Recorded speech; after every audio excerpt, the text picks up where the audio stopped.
अगर हम एक शख्स को बुराई से नहीं रोकते तो उसके असरात हमारे घर के अंदर भी आ सकते हैं। हमारे यहाँ तो कहते हैं ना जी, अपने घर में कोई छाछ बजाए या छलनी, हमें क्या लगे, सानू की लगे, हमारे ये होता है। लेकिन मेरे रसूल अलैहिस्सलाम ने फरमाया, कोई शख्स किसी को बुराई करता हुआ देखता है, उसको मना नहीं करता। उसकी मिसाल दी, फरमाया जिस तरह समंदरी सफर है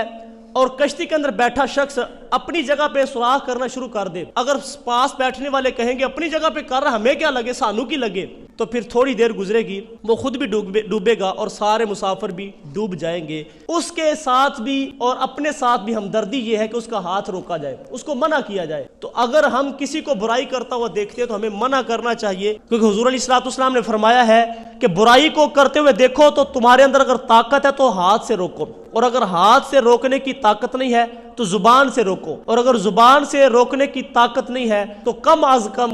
कम अपने दिल के अंदर उस बुराई को बुरा समझो।